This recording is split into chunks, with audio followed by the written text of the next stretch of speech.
They all cowered in fear of the so-called superior race, all species across the galaxy, except for the humans. We were the only ones who didn't roll over.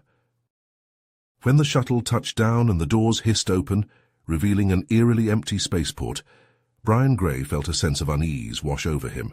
The human engineer had expected to be greeted by a bustling hub of activity, teeming with Vulcans going about their business. Instead, he was met with an unsettling silence. As he stepped out onto the landing pad, a lone figure emerged from the shadows. It was Vortis, Brian's Vulcan contact, looking visibly on edge. Without so much as a greeting, Vortis hurried over to Brian, casting furtive glances over his shoulder, as if expecting something to leap out at them at any moment. "We must go now," Vortis hissed, ushering Brian towards a waiting transport. Brian barely had time to grab his bags before being practically shoved into the vehicle. As they sped away from the spaceport, Brian couldn't help but notice how tense Vortis seemed, his hands trembling as he gripped the steering controls. Attempting to break the uncomfortable silence, Brian asked about the planet's other inhabitants. Vortis's reaction was immediate and harsh. "We do not speak of them," he snapped, his voice laced with fear. Brian fell silent, a sense of dread settling in the pit of his stomach. They arrived at a remote cliffside location, far from any signs of civilization. Vortis practically pushed Brian out of the transport, thrusting a duffel bag of tools into his arms. "Work quickly," he whispered urgently. "You must be gone from this world before nightfall, or you will die." With that ominous warning, Vortis sped off, leaving Brian alone with nothing but the sound of the wind and his own racing heartbeat. As he approached the communications array, Brian noticed it was in a shocking state of disrepair. The structure appeared to have been hastily patched together using mismatched parts, as if someone had been desperate to keep it functioning. Closer inspection revealed that damage wasn't due to lack of skill, but intentional sabotage, as if someone wanted to prevent Vulcan from communicating with the rest of the galaxy. Suddenly, Brian felt a prickling sensation on the back of his neck. He turned, scanning the shadows, certain something was watching him. The realization hit him like a punch to the gut. Something terrible had happened here, something so horrifying it left an entire planet paralyzed with fear. And he, a human alone on a world of cowards, was standing on ground zero. So, ignoring the rising panic in his chest, Brian focused on the task at hand, repairing the communications array with a skill born of desperation. Each passing second felt like an eternity, and every shadow seemed to conceal some new horror lurking just out of sight. The hair on the back of his neck stood on end, and he couldn't shake the feeling that something was watching him, waiting for the perfect moment to strike. Suddenly, a piercing shriek tore through the air, causing Brian to drop his tools in shock. They clattered to the ground, the sound unnaturally loud in the eerie stillness. Heart pounding, he whirled around, searching for the source of the noise. That's when he saw it. A creature emerging from the shadows, a grotesque insectoid being with too many limbs and eyes that gleamed with malevolent intelligence. The creature skittered towards him with unnatural speed, its movements jerky and erratic, like a marionette controlled by an unseen puppeteer. Brian scrambled backwards, his boots scraping against the rocky ground as he frantically searched for a weapon, anything to defend himself. But there was nothing, only the discarded tools he'd dropped moments before. Snatching up a large wrench, Brian brandished it threateningly, his knuckles turning white as he gripped the cold metal. But the creature seemed undeterred, its mandibles clicking together in a sickening rhythm as it advanced. Brian's heart raced, his breath coming in short, panicked gasps, as he realized the futility of his situation. The creature lunged, its razor-sharp claws outstretched. Brian swung the wrench in a desperate arc, connecting with the creature's exoskeleton with a sickening crunch. But to his horror, the creature barely seemed fazed, its wounds oozing a viscous green ichor as it continued its relentless advance. Brian turned to flee, his legs pumping as he ran, but he found himself trapped against the cliffside, the jagged rocks pressing into his back. The creature was almost upon him now, its eyes glinting with a hunger that sent shivers down Brian's spine. He closed his eyes, bracing himself for the end. But the end never came. Instead, a blinding beam of energy slammed into the creature, sending it tumbling over the cliff's edge with a shrill cry. Brian's eyes snapped open, and he whipped around to see Vortis standing there, a smoking plasma rifle in his hands. "I told you to be gone by nightfall," Vortis said grimly, his face etched with a mixture of fear and resignation. "The Zorgons are nocturnal hunters. Come, we must leave this place. I will explain on the way." Brian cast one last glance at the twisted remains of the creature far below, a sense of dawning horror settling in his gut as he realized the true nature of the task before him. He hurried after Vortis, his mind reeling with questions and a growing sense of dread. As the transport sped away from the cliffside, Brian sat in stunned silence, his mind reeling from the horrific encounter with the Zorgon creature. Vortis, his face grim, kept his eyes fixed on the path ahead, navigating the rocky terrain with a sense of urgency. "What the hell was that thing?" Brian asked, his voice shaking. Vortis glanced at him, his eyes haunted. "That was a Zorgon. They are the reason for everything you see here, the fear, the desperation, the decay." As they raced towards the spaceport, Vortis began to speak, his words painting a chilling picture of life under Zorgon rule. The Vulcans, he explained, had once been a proud and advanced race, their technology and culture the envy of the galaxy. But then the Zorgons had come, their ships darkening the skies like a plague of locusts. "They subjugated us through sheer force," Vortis said, his voice hollow. "Their technology was beyond anything we had ever seen, and their cruelty knew no bounds." Brian listened in growing horror as Vortis described the Zorgons' reign of terror. They forbade any advanced technology on Vulcan Prime, viewing it as a threat to their dominance. The decrepit state of the communications array, Vortis explained, was no accident. It was a deliberate attempt by the Vulcans to avoid arousing Zorgon suspicion. "But that's not the worst of it," Vortis continued, his voice trembling. "The Zorgons experiment on our children, testing the limits of their endurance. They force us to compete in brutal gladiatorial contests for their amusement, and any Vulcan who dares to defy them is publicly executed, their bodies left to rot as a warning to others." Brian felt a wave of nausea wash over him, his mind reeling from the sheer scope of the Zorgons' cruelty. As the transport neared the spaceport, Vortis turned to him, his eyes pleading. "You must leave this place, Brian. Leave and never return. It's not safe for you here." But Brian, his sense of justice outraged, found himself unable to turn his back on the Vulcan's plight. He was an engineer, damn it, and his skills could be the key to overthrowing the Zorgons and freeing the Vulcans from their oppression. "No," he said, his voice resolute. "I'm not going anywhere. I'm staying, and I'm going to fight." Vortis looked at him in disbelief. "Brian, you can't be serious. The Zorgons will kill you." "Then I'll die fighting," Brian replied, his jaw set. "I can't just walk away, not now that I know the truth." As the transport reached the spaceport, Brian steeled himself for the battle ahead. He knew it would be dangerous, that he might not survive, but he also knew that he couldn't live with himself if he didn't try. The Vulcans needed him, and he would not let them down. He would fight even if it meant risking his own life, because sometimes doing the right thing meant standing up to evil, no matter the cost. Brian stepped out of the transport, his eyes scanning the spaceport for any sign of the Zorgons. He knew they were out there, watching, waiting, but he was ready for them. He was the Vulcans' last hope for freedom, and he would not fail them. As the transport sped away from the spaceport, Brian found himself gripped by a newfound sense of purpose. He turned to Vortis, his eyes blazing with determination. "Take me to the Resistance," he said, his voice steady. "I want to help." Vortis shook his head, his expression one of weary resignation. "You don't know what you're asking, Brian. The Resistance is a dangerous place, and the Zorgons will stop at nothing to crush it." But Brian was undeterred. He leaned forward, his gaze intense. "I can't just sit by and watch as the Vulcans suffer.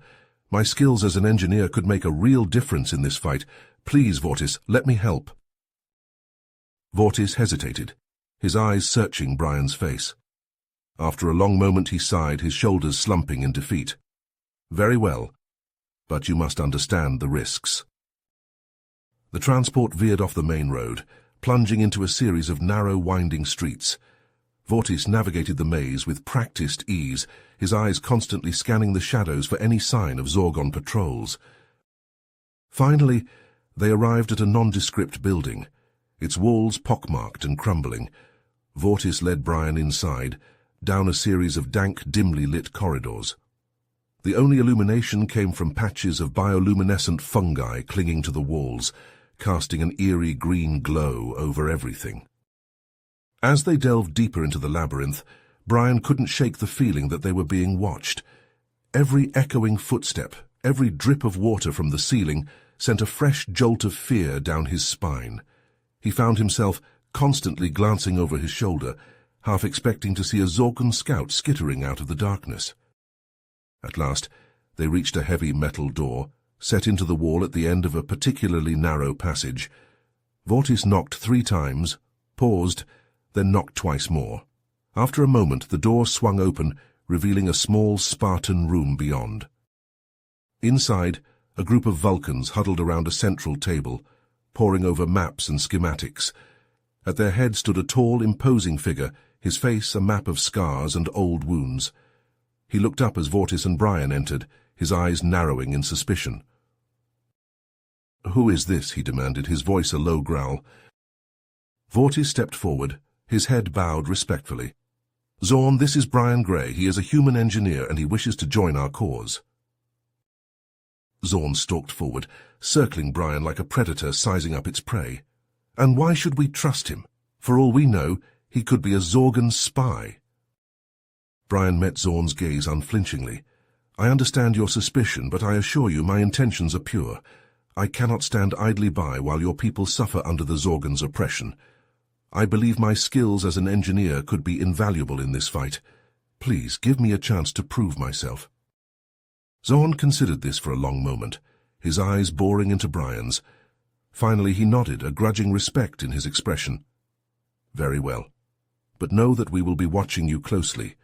One false move, and you will pay with your life." Over the next few weeks, Brian threw himself into his work with a fervor bordering on obsession. He spent long hours in the Resistance's makeshift workshop, cobbling together weapons and defenses from whatever scavenged parts he could find. His crowning achievement was a sonic weapon, designed to exploit the Zorgon's sensitive auditory systems. When tested in the field, it proved devastatingly effective, sending entire squads of Zorgon soldiers writhing in agony. As Brian's contributions began to turn the tide in the Resistance's favor, he started to notice a change in the Vulcans around him. Where once there had been only fear and despair, now there was a glimmer of hope, a sense that maybe, just maybe, they could win this fight. But even as the Resistance grew stronger, Brian couldn't escape the creeping sense of dread that the Zorgons were closing in on them. He found himself jumping at shadows, his heart racing at every unexpected noise. Late one night, as he worked alone in the bunker's makeshift lab, Brian heard a sound that made his blood run cold, the skittering of insectoid legs on metal. He turned, his heart in his throat, to see a Zorgon scout emerging from the shadows, its multifaceted eyes glittering with malice. Brian lunged for his sonic weapon, but the scout was faster. It leapt at him with blinding speed, its razor-sharp claws outstretched. Brian barely managed to dodge the first swipe, the claws whistling past his face, close enough to ruffle his hair. He stumbled back, his hand closing around the grip of the sonic weapon. The scout lunged again, but this time Brian was ready. He brought the weapon up, his finger tightening on the trigger. The sound that erupted from the weapon was unlike anything Brian had ever heard. A high-pitched, oscillating wail that seemed to pierce straight through his skull. The scout convulsed, its exoskeleton vibrating so violently that cracks began to spiderweb across its surface. Brian kept the trigger depressed, his teeth gritted against the pain in his own head. The scout thrashed and writhed, its movements growing increasingly erratic. Finally, with a sickening crunch, its exoskeleton shattered, sending shards of chitin flying in all directions. Brian sagged back against the wall, his heart hammering in his chest. He knew that the scout's presence could only mean one thing: the Zorgons had found them. The Resistance was in danger, and time was running out. He grabbed his sonic weapon and sprinted from the lab, his mind racing. He had to warn the others, had to come up with a plan, because if the Zorgons found them now, it would all be over. Everything they had fought for, everything they had sacrificed, would be for nothing. Brian couldn't let that happen, he wouldn't. Brian grappled with the Zorgon scout, his muscles straining as he fought to keep its snapping mandibles at bay. The creature's exoskeleton was slick with an oily substance that made it difficult to maintain a grip. With a burst of desperate strength, Brian managed to wrench the sonic weapon free and jam it against the scout's thorax. He pulled the trigger, and the Zorgon convulsed as the high-pitched frequency tore through its body. But even as the scout crumpled to the ground, it let out a piercing shriek that echoed through the tunnels, a chilling sound that Brian knew all too well. It was a call for reinforcements. Heart pounding, Brian sprinted through the winding passages, his footsteps echoing off the damp walls. He burst into the main chamber, his voice hoarse from shouting. "They're coming! We need to evacuate, now!" The resistance fighters looked up from their maps and schematics, their faces etched with confusion and fear. Zorn stepped forward, his brow furrowed. "What's happening, Brian?" Before Brian could respond, the bunker's entrance exploded inward with a deafening boom. Chunks of rock and metal flew through the air, pelting the Vulcans as they ducked for cover. Through the swirling dust and smoke, Brian could make out the silhouettes of dozens of Zorgon warriors pouring into the chamber, their razor-sharp claws glinting in the dim light. "We're under attack," Zorn roared, snatching up his plasma rifle. "To arms, brothers and sisters!" The resistance fighters grabbed their weapons and charged into battle, their faces grim with determination. But even as they fought with all their strength, Brian could see that they were hopelessly outnumbered. The Zorgons seemed to shrug off blaster fire like raindrops, their exoskeletons absorbing the energy with barely a scorch mark. Brian watched in horror as the Zorgons tore through the Vulcans' defenses, their claws ripping through flesh and bone with sickening ease. He saw Zorn fall, overwhelmed by a swarm of the insectoid creatures, his plasma rifle still firing, even as he disappeared beneath a writhing mass of chitin and razor-sharp appendages. Gritting his teeth, Brian rallied the remaining fighters, his voice rising above the chaos. "Fall back to the secondary chamber. We'll bottleneck them there." The Vulcans obeyed, fighting a desperate rearguard action as they retreated deeper into the bunker. Brian brought up the rear, his sonic weapon pulsing with energy as he drove the Zorgons back. The air was thick with the stench of ozone and charred flesh, and the floor was slick with the oily ichor that seeped from the Zorgons' wounds. Just as it seemed that all was lost, Brian heard a deafening roar from above. He looked up to see a squadron of human fighter ships descending from the sky, their weapons blazing with searing light. The Zorgons, caught off guard, scattered in confusion as the ships strafed their ranks with devastating precision. Brian's heart soared as he realized that his distress call, sent weeks ago in a desperate plea for aid, had finally been answered. The might of humanity had arrived, and with it, the Vulcans' chance for freedom. As the battle raged around him, Brian caught sight of a familiar figure lying motionless on the ground. With a sinking feeling in his gut, he rushed to Vortis's side, cradling his broken body in his arms. Vortis's eyes fluttered open, his breath coming in shallow gasps. "Brian," he whispered, his voice barely audible above the din of battle, "you've given us hope. Promise me you'll finish what we started." Tears streaming down his face, Brian nodded solemnly, his resolve hardening into an unbreakable determination. He knew that the fight was far from over, that there would be many more battles to come. But with the strength of his human allies at his back, he would not rest until Vulcan was free from the Zorgons' tyranny, no matter the cost. As the smoke and dust settled over the ruins of the resistance bunker, Brian found himself standing amidst a sea of human soldiers, their sleek armor and high-tech weapons a stark contrast to the makeshift gear of the Vulcan rebels. The human commander, a grizzled veteran with a face etched by years of battle, strode up to Brian, his expression grim. "Captain Hawkins," he introduced himself, his voice a low rumble. "I understand you're the one who sent the distress call." Brian nodded, his throat tight with emotion. "Yes, sir, thank you for coming. I didn't think anyone would answer."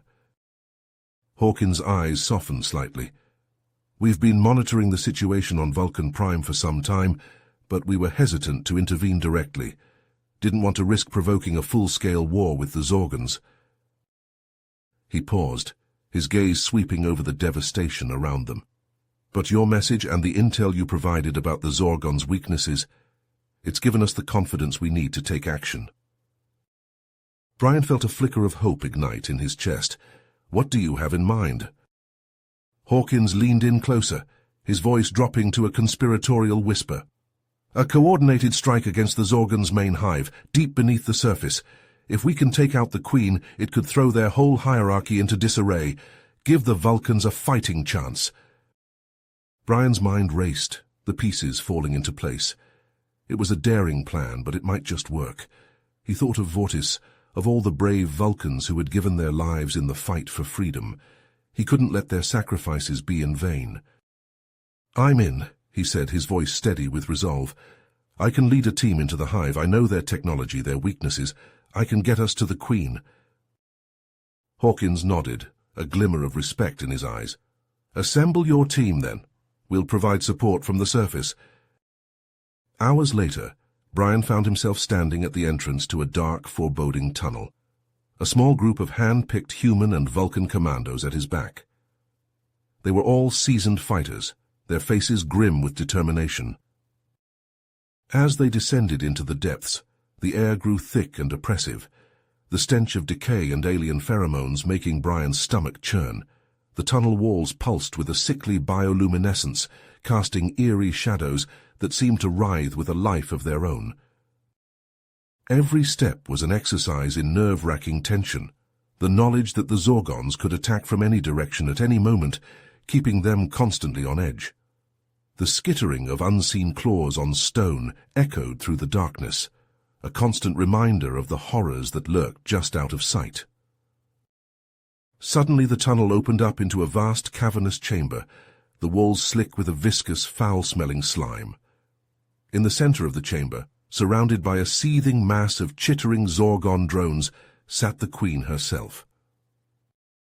She was a colossal bloated monstrosity, her chitinous hide glistening with moisture, compound eyes the size of dinner plates fixed upon the intruders with a malevolent intelligence, and she let out a deafening shriek that shook the very walls of the chamber.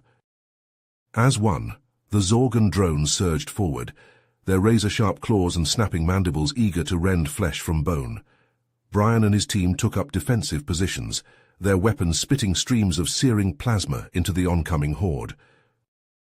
The air was filled with the stench of burning chitin and the agonized shrieks of the wounded, but still the Zorgons came on, an unstoppable tide of teeth and claws. Brian saw one of his team go down, dragged under by a swarm of drones, his screams echoing in the confined space. Another fell, impaled on a wickedly barbed stinger, green ichor spurting from the wound. Brian gritted his teeth, pouring all his rage and grief into the trigger of his weapon, determined to make the Zorgons pay for every drop of blood they had spilled. But even as he fought, he could feel the tide turning against them. There were too many Zorgons, and they seemed to shrug off even the most grievous wounds with terrifying resilience. The Queen loomed above it all, her malevolent gaze fixed upon Brian as if she could sense his desperation. Just as it seemed all hope was lost, a deafening explosion rocked the chamber, showering them with dust and debris. Brian looked up to see a gaping hole in the ceiling, the silhouettes of human soldiers rappelling down from above. At their head was Captain Hawkins, his face a mask of grim determination. "Sorry we're late to the party," he quipped, his weapon already spitting death into the Zorgon ranks. "Traffic was a bitch." Emboldened by the arrival of reinforcements, Brian rallied his remaining team members, leading a desperate charge towards the Queen. They fought their way through the press of drones, their armor slick with gore and ichor, until they stood at the base of the Queen's dais. Up close she was even more terrifying, her massive bulk heaving with each labored breath. Brian could feel her hatred, her malevolence, like a physical force pressing down on him. He raised his weapon, the barrel trained on the pulsing, fleshy mass he knew to be her brain. The Queen let out a deafening shriek of rage, rearing up to her full, terrifying height. Brian's finger tightened on the trigger, the world seeming to slow to a crawl around him. He thought of Vortis, of all the Vulcans who had suffered under the Zorgon's tyranny. He thought of the hope that had brought him here, the desperate, impossible dream of freedom. With a roar of defiance, he pulled the trigger, the plasma bolt leaping from the barrel of his gun to bury itself deep in the Queen's skull. For a moment, she continued to thrash, her death throes shaking the very foundations of the chamber. Then, with a final shuddering gasp, she collapsed, her massive bulk crashing to the ground in a cloud of dust and debris. Around them, the Zorgon drones reeled back in confusion, their hive mind thrown into chaos by the Queen's demise. Brian and his team seized the opportunity, pouring blaster fire into the disoriented swarm. The air was thick with the stench of charred chitin and acrid smoke, the chamber echoing with the shrieks of the dying. Brian fought with a desperate ferocity, his sonic weapon pulsing in his hands as he drove the drones back. He could feel the heat of their acid sprays sizzling past his face, the razor-sharp claws tearing at his armor. But he pressed on, his eyes fixed on the Queen's writhing form. With a final convulsive shudder, the Queen's massive body collapsed in on itself, dissolving into a putrid slurry of liquefied flesh and shattered exoskeleton. The remaining drones, suddenly directionless without their Queen's psychic control, scattered into the darkened tunnels like rats fleeing a sinking ship. Exhausted and bloodied but alive, Brian and his team staggered back from the carnage. They looked at each other with a mix of disbelief and elation, hardly daring to believe that they had actually done it, that they had struck a blow against the Zorgons from which they might never recover. As they made their way back through the twisting passages of the hive, the commandos could hear the distant sounds of celebration echoing through the tunnels. News of the Queen's defeat had spread like wildfire, and all across Vulcan Prime, the downtrodden masses were rising up against their Zorgon oppressors, emboldened by the knowledge that their invincible overlords were not so invincible after all. Emerging from the hive into the bright sunlight, Brian and his team were greeted by a sea of cheering Vulcans, their faces alight with a hope and joy that had been absent for far too long. Amidst the celebrations, Brian felt a hand clasp his shoulder and turned to see Captain Hawkins standing beside him, his face split by a wide grin. "You did it, son," Hawkins said, his voice thick with emotion. "You struck a blow for freedom today that will be remembered for generations to come." But even as the Vulcans celebrated their hard-won victory, Brian couldn't shake the sense of unease that gnawed at the back of his mind. He had seen firsthand the depths of the Zorgons' cruelty, the terrifying advanced technology at their disposal. He knew that this was only the beginning, that the Zorgons would not take this defeat lying down. As he watched the celebrations unfold around him, Brian's thoughts turned to the future and to the long, perilous road that lay ahead. The Vulcans would need all the help they could get to rebuild their shattered world and defend against the inevitable return of their insectoid overlords. With a heavy heart but an unshakable resolve, Brian began to plan for the battles to come. He knew that the fight for Vulcan's freedom was far from over, but he also knew that he would stop at nothing to see it through to the end, no matter the cost. Across the planet, in the ruins of shattered cities and the ashes of once proud institutions, the Vulcans began the long, slow process of rebuilding. Teams of engineers and scientists worked around the clock to restore power grids and water systems, while armies of volunteers cleared rubble and debris from the streets. In the heart of every Vulcan, a newfound sense of purpose and determination burned bright. They had seen the impossible made real, had watched as a small group of brave fighters brought an empire to its knees. They knew now that anything was possible, if only they had the courage to fight for it. But amidst the hope and optimism, a shadow loomed. In the depths of space beyond the reaches of Vulcan's farthest senses, the Zorgons regrouped and plotted their revenge.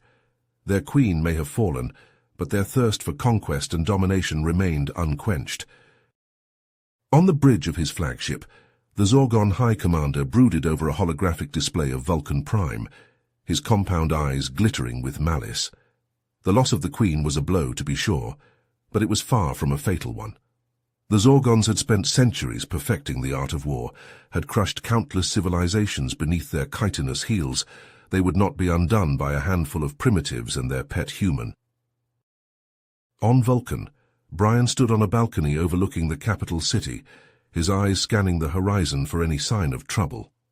He knew that the Zorgons would come, sooner or later, and when they did, he would be ready for them. He would fight, with every ounce of strength and cunning he possessed, to defend the freedom that he and so many others had sacrificed so much to achieve. The sun dipped low on the horizon, painting the sky in shades of fire and blood.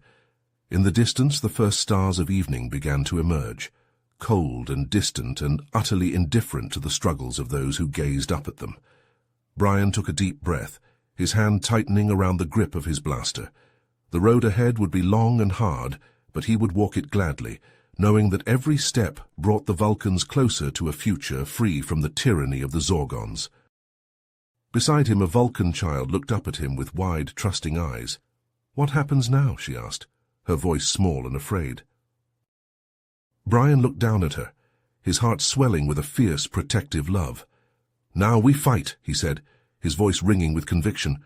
"We fight, and we keep fighting, until the Zorgons are nothing more than a bad memory, until Vulcan is free, now and forever." The child nodded, her face set with a determination far beyond her years. "I want to fight too," she said, her small hands balling into fists. "I want to help." Brian smiled, ruffling her hair affectionately. "You will," he promised. "We all will, and together we'll build a future worth fighting for." With that, he turned back to the city, his eyes scanning the horizon once more. The battle was coming, he knew, but this time they would be ready. This time they would not fail. The Vulcans would be free, no matter the cost, and Brian would be there, fighting beside them, until the very end. As the sun slipped beneath the horizon, and the stars emerged in all their cold, uncaring glory, Brian felt a sense of calm settle over him. The road ahead was uncertain, the challenges they faced daunting, but in that moment he knew with a bone-deep certainty that they would prevail. The Zorgons had underestimated them, had thought them weak and easily cowed.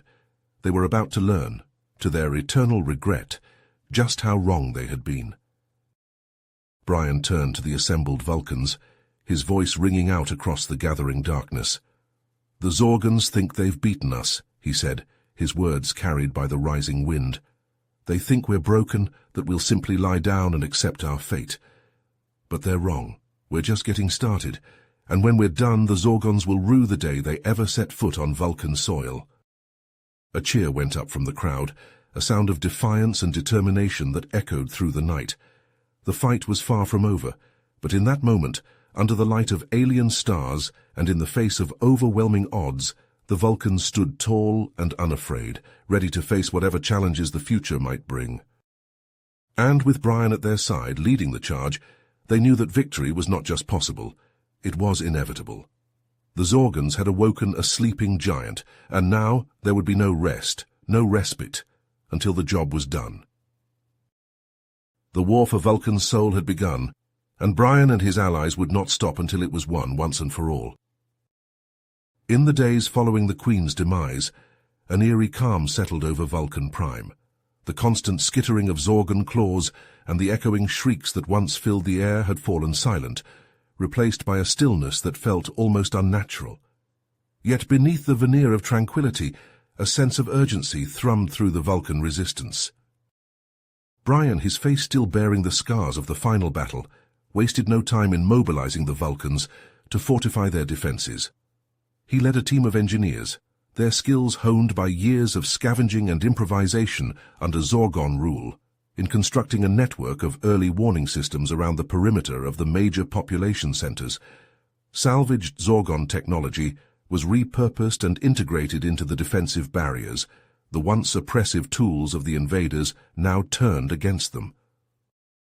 In the makeshift laboratories that had sprung up in the wake of the Zorgons' defeat, Vulcan scientists worked tirelessly to unravel the secrets of their former overlords. They dissected the remains of the Queen and her drones with a clinical precision, their faces set in grim determination as they sought to glean any insight that could give them an edge in the inevitable conflict to come. As the days turned to weeks, Brian turned his attention to the training of a new generation of Vulcan warriors. He handpicked the most skilled and dedicated fighters from among the resistance, forging them into a formidable unit he dubbed the Zorgon Hunters. Under his guidance, they honed their skills in the art of stealth and infiltration, learning to move undetected through the twisted labyrinth of tunnels that honeycombed the planet's surface. The Zorgon Hunters became the eyes and ears of the resistance, venturing deep into the wilds to root out any remaining pockets of Zorgon resistance. They moved like ghosts through the shadows, their weapons always at the ready, prepared to strike at a moment's notice. But even as the Vulcans worked to strengthen their defenses and gather intelligence on their enemies' movements, a new threat began to emerge from the planet's far reaches. Scouts reported sightings of strange, mutated creatures stalking the wilderness, beasts that bore a chilling resemblance to the Zorgons, but with twisted, grotesque features and an even greater ferocity. At first, these reports were dismissed as mere rumors, the product of overactive imaginations in the wake of the Zorgons' defeat. But as the sightings grew more frequent and the descriptions more disturbing, Brian and the other leaders of the resistance could no longer ignore the growing sense of unease that hung over the planet like a shroud. Determined to uncover the truth, Brian gathered a team of his most trusted Zorgon hunters and set out into the wilds. For days they trekked through the rugged terrain, following the trail of strange footprints and eerie cries that seemed to echo from the very rocks themselves. Finally, deep in the mountains, they stumbled upon a sight that shook them to their core. Nestled in a hidden valley, surrounded by jagged peaks that seemed to claw at the sky, stood the remnants of a Zorgon laboratory. Its walls were blackened and twisted, as though warped by some unspeakable force, and the air around it thrummed with an almost palpable sense of wrongness. With mounting horror, Brian and his team ventured inside, their weapons at the ready. What they found within defied all reason. Rows upon rows of containment tanks, each one housing a nightmare made flesh. The creatures within were an abomination, a twisted fusion of Zorgon and Vulcan DNA that had gone horribly, horribly wrong. They lashed out with a savagery that was beyond anything Brian had ever witnessed, their misshapen limbs flailing with an almost primal fury. It was all the Zorgon hunters could do to fight their way back out of the laboratory, their weapons barely seeming to slow the monstrosities that pursued them. As they made their escape, Brian's mind reeled with the implications of what they had discovered. The Zorgons, it seemed, had not been content to merely subjugate and oppress the Vulcans. They had sought to twist and pervert their very essence, to create a new breed of soldier that would be the ultimate weapon in their conquest of the galaxy. The abominations they had unleashed were a testament to the depths of their cruelty and their disregard for all life. And now, those same abominations threatened to undo all the progress the Vulcans had made, to plunge the planet back into a nightmare from which there might be no waking. As the Zorgon hunters raced back towards the safety of the Vulcan settlements, Brian knew that the true battle for Vulcan Prime was only just beginning. The Zorgons, it seemed, had left behind a legacy of horror that would not be easily overcome. And if the Vulcans were to have any hope of survival, they would need to confront the demons of their past head-on, no matter the cost. Brian clenched his jaw, his grip tightening on his weapon as he stared out into the gathering darkness. The road ahead would be long and treacherous, full of untold horrors and impossible challenges. But he knew, with a grim certainty, that he would not rest until the Vulcans were truly free, free from the tyranny of the Zorgons, and free from the twisted abominations they had left behind. No matter what awaited them in the shadows, no matter how deep the darkness grew, Brian and the Zorgon hunters would stand against it. For the sake of Vulcan Prime, and for the memory of all those who had sacrificed everything in the name of freedom, they would fight on, to whatever end. As they approached the perimeter of the settlement, Brian could already hear the murmur of worried voices, could sense the tension that hung thick in the air. He knew that the news of what they had discovered would not be easy for the Vulcans to hear. that it would shake the fragile sense of security they had worked so hard to build. But he also knew that they deserved the truth, no matter how painful it might be. They had suffered too long under the yoke of Zorgon oppression, had endured too much to be coddled now. If they were to have any chance of building a better future, they would need to confront the horrors of their past head-on.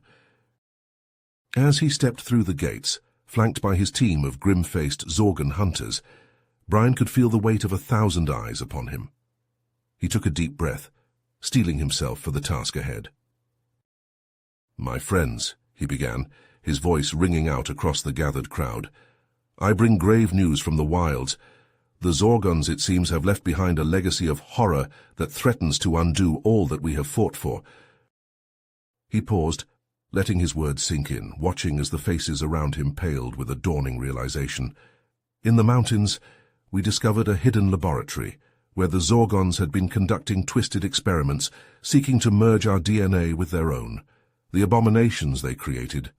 He trailed off, shaking his head as if to banish the memories of what he had seen. "We cannot allow this threat to go unchallenged," he continued, his voice hardening with resolve. "We must root out these monstrosities wherever they may hide, and put an end to the Zorgons' foul machinations once and for all. It will not be an easy fight, but it is one we must win, for the sake of our people, and for the sake of all the innocent lives that hang in the balance." He looked out over the sea of faces, seeing the fear and uncertainty that lingered there, but also the glimmer of determination, the unbreakable will that had carried the Vulcans through so much darkness.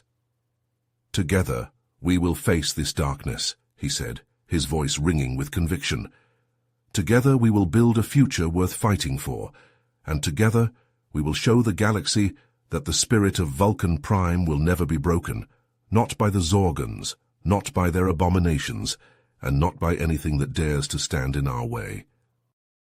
As the crowd erupted into cheers, their voices rising in a defiant roar, Brian allowed himself a moment of grim satisfaction. The road ahead would be long and full of peril, but he knew, with a bone-deep certainty, that they would walk it together, come what may. The first order of business was to shore up the settlement's defenses. Brian worked closely with the Vulcan engineers, drawing on their knowledge of the terrain and their experience with improvised fortifications. They reinforced the perimeter walls with salvaged Zorgon alloys, weaving them into a barrier that could withstand even the most determined assault. Next came the early warning systems, a network of sensors and scanners that would alert them to any approaching threat. The Zorgon hunters ranged far and wide, placing the devices in strategic locations throughout the surrounding wilderness. Each one was carefully camouflaged, blending seamlessly into the rugged landscape. Meanwhile, in the heart of the settlement, the Vulcan scientists continued their grim work.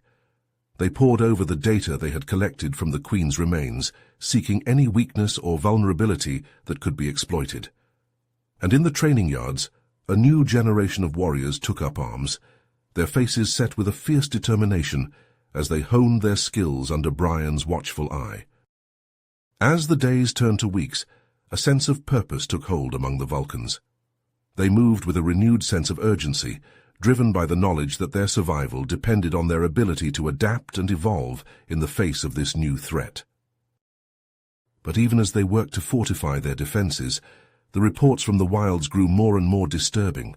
Scouts spoke of twisted, lumbering shapes moving through the shadows, their cries echoing across the barren landscape like a chorus of the damned. And always there were the eyes, glinting in the darkness, filled with a feral, predatory hunger. Brian knew that they could not afford to wait for the abominations to come to them. They needed to take the fight to the enemy, to seek out and destroy the Zorgon's twisted creations before they could threaten the safety of the settlement. And so he began to plan a series of ranging missions, carefully coordinated strikes that would take them deep into the heart of the creature's territory. He handpicked the members of each team, choosing only the most skilled and experienced warriors to accompany him. They set out in the dead of night, moving silently through the darkness, their weapons at the ready. Each step took them further from the safety of the settlement, deeper into the twisted landscape that the Zorgons had left behind. The first encounter came without warning. One moment they were picking their way through a narrow ravine, the walls pressing in on either side. The next, a flurry of movement erupted from the shadows, and they found themselves face to face with a nightmare made flesh.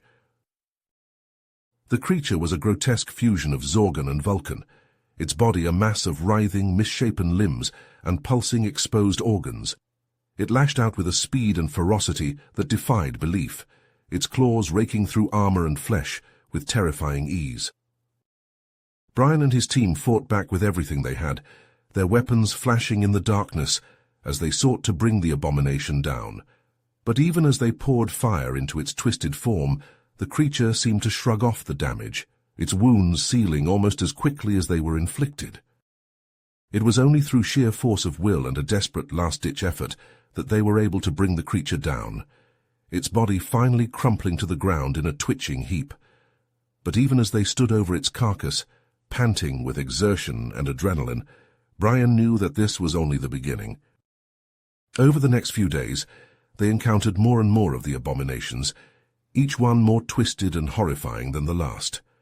Some were amalgams of Zorgon and Vulcan DNA, while others seemed to incorporate genetic material from other species, creatures that the Zorgons had no doubt encountered and experimented upon during their long history of conquest and domination.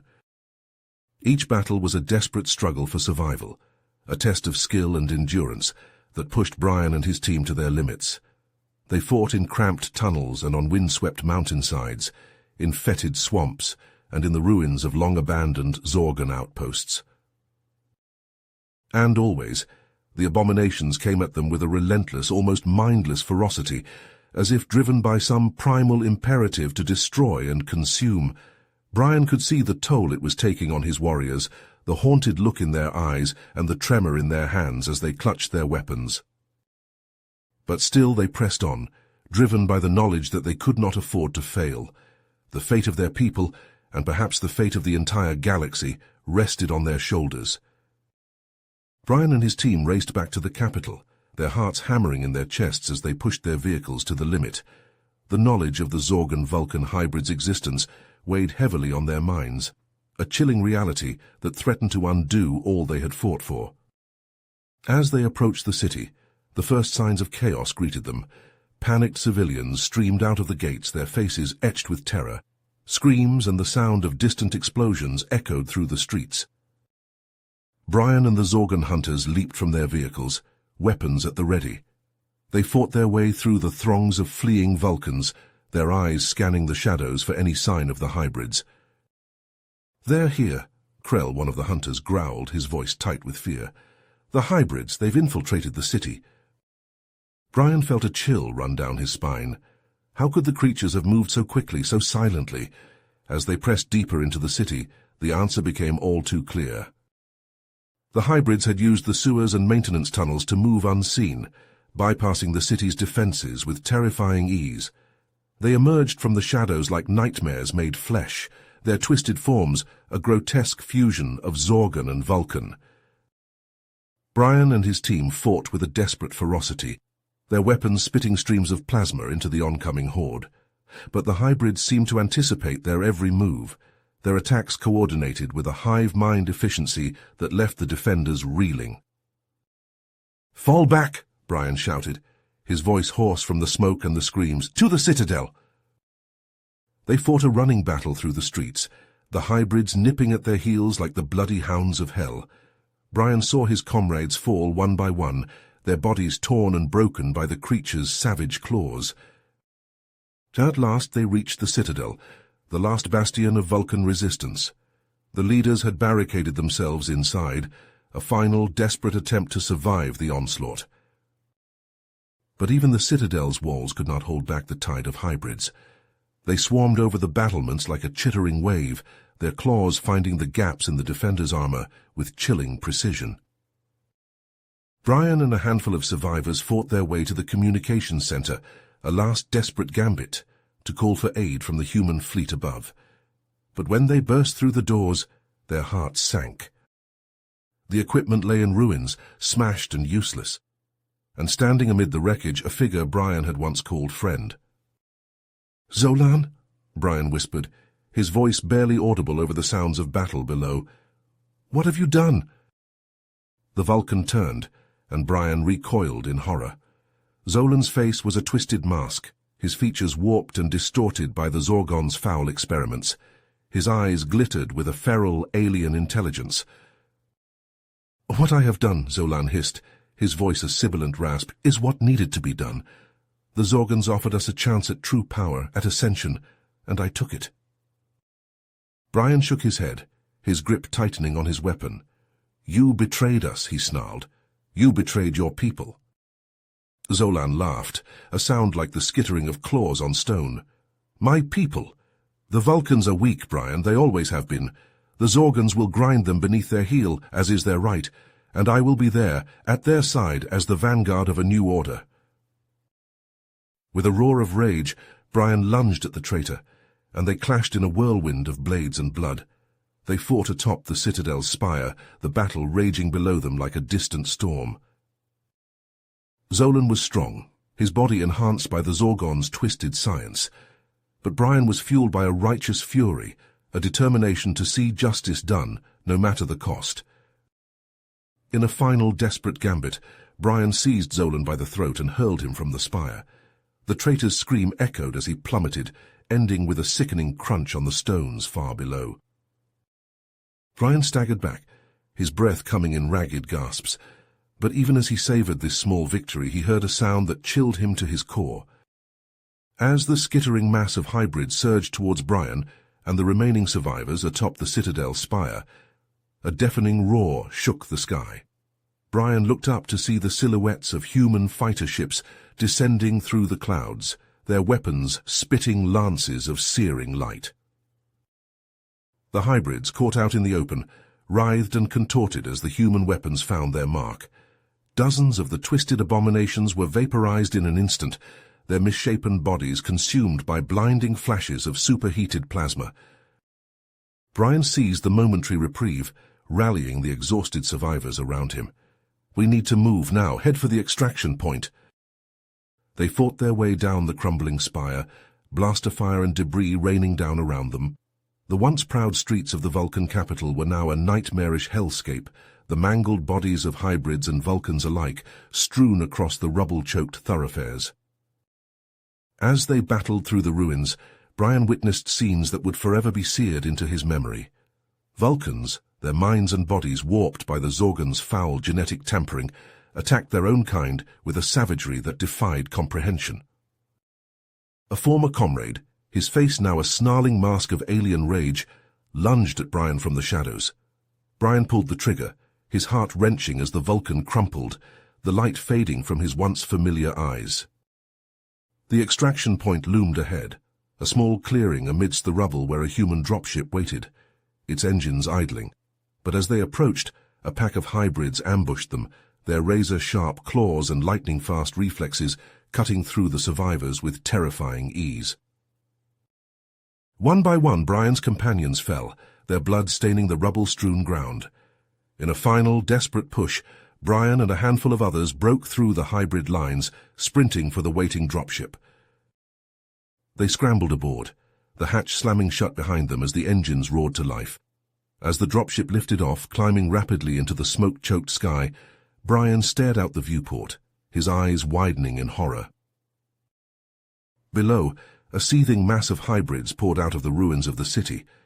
Their numbers stretching as far as the eye could see, they swarmed towards the ascending dropship, their inhuman shrieks of rage and hunger echoing through the air.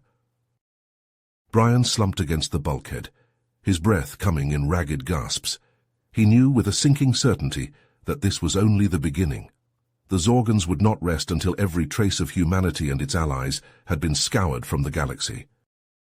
As the dropship cleared the atmosphere, the human fleet unleashed a final, devastating barrage upon the planet below. Brian watched, numb with horror, as Vulcan Prime, a world that had once been a beacon of science and culture, was reduced to a smouldering ruin. The cost of victory had been too high. The Vulcans, once a proud and noble people, had been shattered beyond recognition, and humanity, for all its technological might, was now left to bear the burden of a war they had never asked for. As the fleet set course for Earth, Brian sat in silence, his mind reeling from the horrors he had witnessed. The scars of this conflict would linger for generations, the wounds cut deep into the psyche of every species that had been touched by the Zorgon's cruelty. But even amidst the despair, Brian knew that humanity could not afford to falter. The Zorgon threat had to be confronted, no matter the cost, for if the Zorgons were allowed to prevail, it would mean the end of everything, not just humanity, but all life in the galaxy. And that was a price that Brian, and all those who fought alongside him, refused to pay. You have reached the end of the story. If you enjoyed this story and want to support us, please leave a like and subscribe to our channel, and for every comment that says 88, I will heart every single one of them. Thank you for your time.